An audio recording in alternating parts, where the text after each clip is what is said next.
Lecture 21 is about men, women, and children. And it is basically a mixed bag as we look at the Quran, and the Hadith is less encouraging, I think. But there are lots of things here. There is admittedly some hope for women, but often they come out on the short end, particularly when we look at women and hell. Some very, very discouraging and troubling things. We're going to look at a couple of things, one by a poetess in southern Pakistan who depicts the life of women, all too often true in that part of the world, and then Samuel Zwemer as well. And we're going to look at other negative things, including the possibility of beating your wife. So let's begin with marriage and family. There are, as I mentioned, some pretty positive things said. That one is that you try to live in tranquility with your wife. The Quran says, among his signs, that is God, is this, that he created you, for you mates among them, yourselves, that you may dwell in tranquility with them. In other words, don't be at odds with them all the time. Now, one of the things about Islam is that the Shiites allow what they call muta, that's temporary marriage. We would call it prostitution.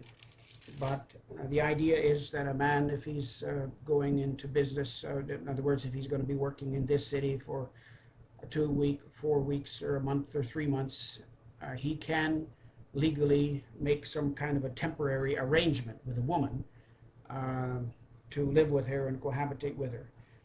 This is denied by the Orthodox. In other words, the Sunnis say, no, that's not the right thing to do. It says in 4:24, also prohibited are you women already married, except those whom your right hands possess.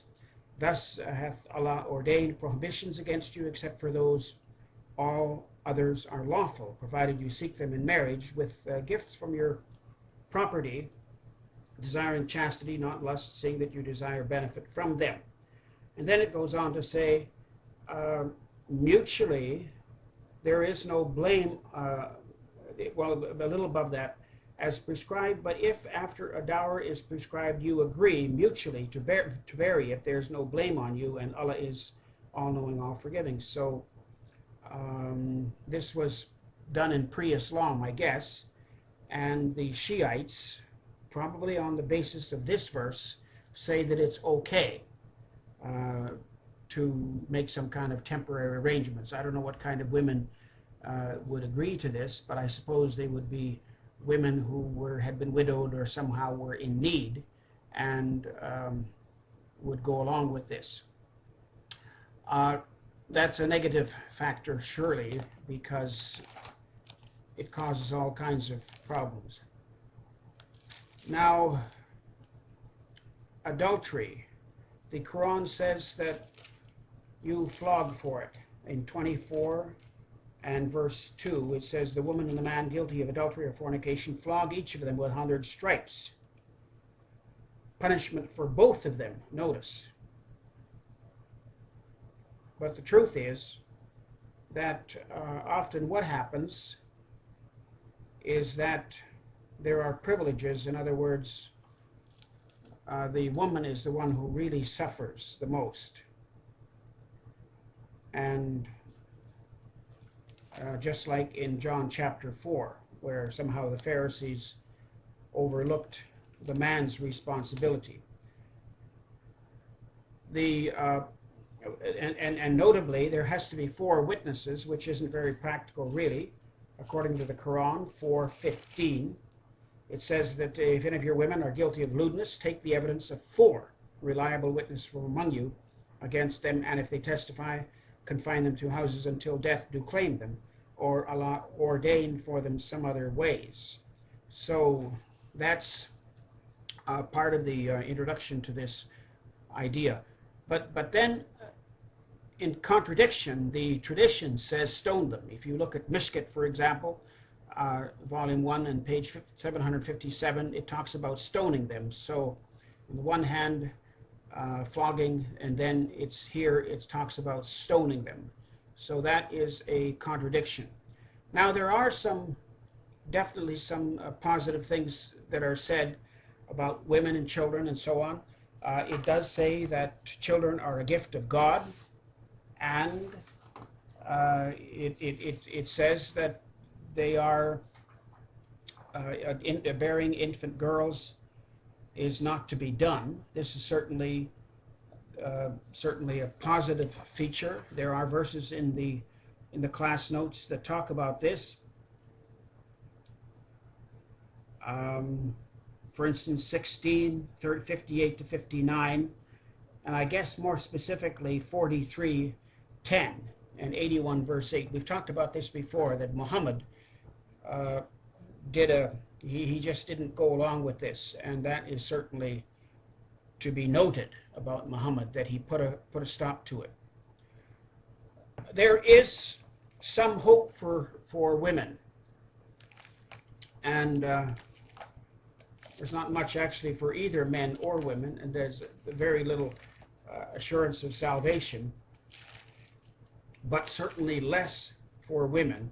Here is some verses that sound, more positive about women. This is 16 and 97. It says, whoever works righteousness, man or woman, and has faith, verily to him will we give a new life, and life that is good and pure, and we will bestow on such their reward according to the best of their actions. So that sounds pretty good. In other words, it's not just men, but it's women as well. In 33, verse 35, it says, for Muslim men and women, for believing men and women, for devout men and women, for true men and women, for men and women who are patient and constant, for men and women. So you see, there women are included again. So that's more positive. But several hadith, several traditions give a dismal picture for women, and for some it seems that they have the idea that obedience to their husband is the key to paradise.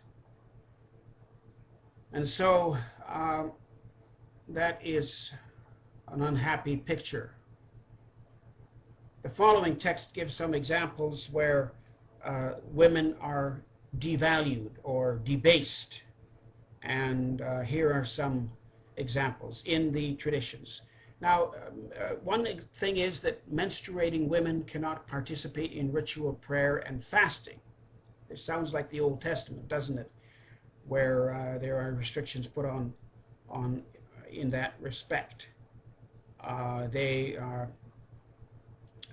in fact, you even see it in the New Testament too. That woman, for example, who had a bleeding problem for 12 years. When she finally is healed, she comes to Jesus, and Jesus heals her. She had spent all that she had and had not gotten any better, but had gotten worse, Luke says.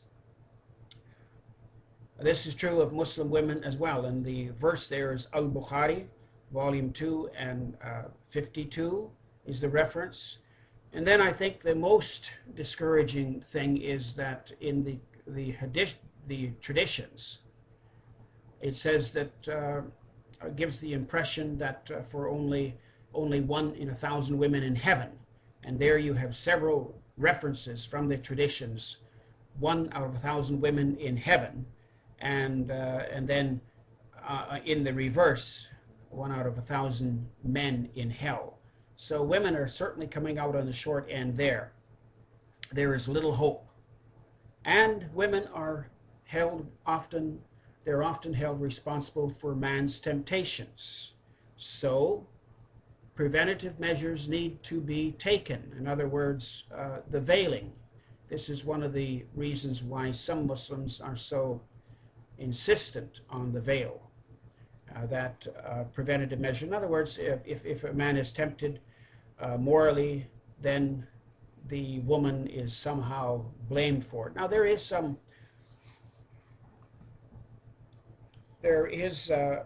need for modesty. There is no question there, but certainly that's not the root of the problem, because Jesus said, didn't he, that that in Mark 7, he said, out of the heart come evil thoughts, adulteries, fornications. And he said, whoever looks on a woman to lust after has committed adultery in his heart. So Jesus pointed to the problem of the heart, and he certainly didn't blame it all on women. And it is true that honor killings do take place, even in a country like Jordan. Honor killings take place in Pakistan, where if a woman steps over the line, a girl, a teenage girl,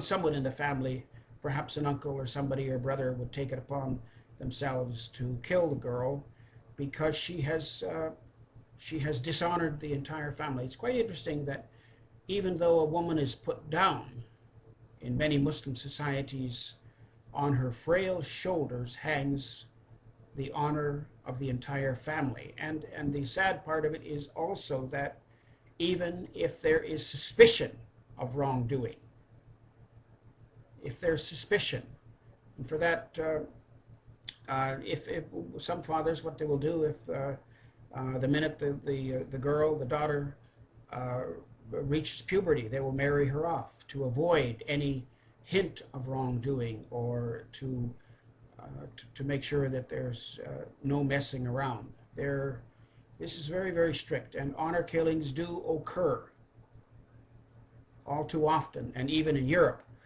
it does take place. Here is what one woman wrote, who was she was a poet in southern Pakistan in the Sindh. She said, "The journey of my life begins from home, ends in the graveyard. My life is spent like a corpse, carried on the shoulders of my father and brother, husband and son, bathed in religion, attired in customs, buried in a grave of ignorance." And that was Atiya Dawood, a Pakistani poetess. Pretty strong, and notice that it talks about the home and death. Talks about her being accountable to father, brother, husband, and son, almost without her own identity, and the religion that she is supposed to be very much involved in, and the customs. In other words, she dare not step outside of them, and buried in a grave of ignorance. Oftentimes, women are not allowed the same privileges to get an education. In fact, illiteracy is very high in Pakistan, but among the women is much higher. So that's what she said. And she goes on, she says, "As a babe unwelcome, as a child untaught, as a wife unloved." I'm sorry, this is not the poetess anymore. This is Zwemer himself. "As a babe unwelcome, as a child untaught, as a wife unloved, as a mother unhonored, in old age uncared for, and when her dark and dreary life is ended, she is unmourned by those she has served." This comes from a book that Samuel Zwemer wrote in 1929 from across the world of Islam. He probably wrote 50 of them, and almost all of them are on our website in digital form. And so you can find them there, www.zwemercenter.com. And Zwemer still lives as far as his literary works are concerned, and was quite a scholar. Now, let's end with a few comments on the sexes. I think that Muslims definitely feel that the man has his responsibilities and the woman has hers. This is what it used to be like in our country, a very traditional idea. The woman's work is the home, and the father's work, the man's work, is outside the home. They think of them as different but complementary roles. There is some allowance, apparently, if you look at the Quran, there is an allowance for wife beating. In 4 and 34, it says that men are the protectors and maintainers of women, because Allah has given the one more strength. You see, this is the reasoning. And then the other, and because they support them from their means. So because you're supporting a woman, therefore righteous men are devoutly obedient and guard in the husband's presence or absence what Allah what Allah would have them guard. In other words, modesty. As those women on whose part you fear disloyalty and ill conduct, admonish them. And then the excuse me, the translator here, interpreter, takes it upon himself to put certain words in brackets. He puts first in brackets. That's adding more than the Quran says. And last, that's also in brackets. Beat them lightly, also in brackets. But if they return to obedience, seek not against them. So this is probably what came out of Islamic law. That this is what Islamic law said. But the Yusuf Ali is taking too much liberty here with the Quran, which is the unchangeable word of God, as they think it. Of course, some would say that, this is never done, and in Muslim societies, wife beating. Others say that it's done all the time. I think both are extreme views, but it does happen more than you think in Muslim cultures in the Middle East. In Germany, not too long ago, a judge ruled he said that he refuses to allow a Muslim woman to write divorce. He says all Muslim men beat their wives. Now, I don't know if that's true or not, and the reference there doesn't look right, so we won't even look at it. Another negative thing is that in 2 and 223, a wife is referred to as tilth. This is an agricultural term. Your wives are as tilth unto you, so approach your tilth when or how you will. No woman would like this because it's an agricultural expression where men, sow the seed and so on. This is a negative way of looking at it, if there ever was. And there's also a story in the traditions about Aisha. She was not too happy being categorized with dogs and donkeys because the tradition says that only 3 things can divert your attention when you're at prayer. In other words, a woman, a dog, and a donkey. And Aisha was not too happy about that. As we've said before, this feisty little wife of Muhammad was often quite outspoken, and she spoke her mind when she didn't like it, and certainly this she looked at as a negative thing for anyone to say. But that's in the traditions, that your prayer can be diverted. You can lose your concentration by a woman, a dog, or a donkey, I guess, when they pass in front of you. And then lastly, 4 wives are permitted. In 4 and verse 11, it refers to this. It says that Allah thus directs you as regards your children, inheritance of the male. No, I'm sorry, that's talks about the inheritance. The verse 3 actually is the verse we want. It says that if you fear that you shall not be able to deal justly with the orphans, marry women of your choice, 2 or 3 or 4. But if you fear that you shall not be able to deal justly with them, then only one. So there is permission to marry 4 of them, but the stipulation is that you treat them fairly and justly and equally. Of course, we would say that, well, it's a little too late if you find out later that you can't. But that's what Muslims say. And then just another word about the inheritance, that a woman receives half the inheritance. Remember that it's the man who has the responsibility to provide for the family. So in that sense, there is a fairness about it.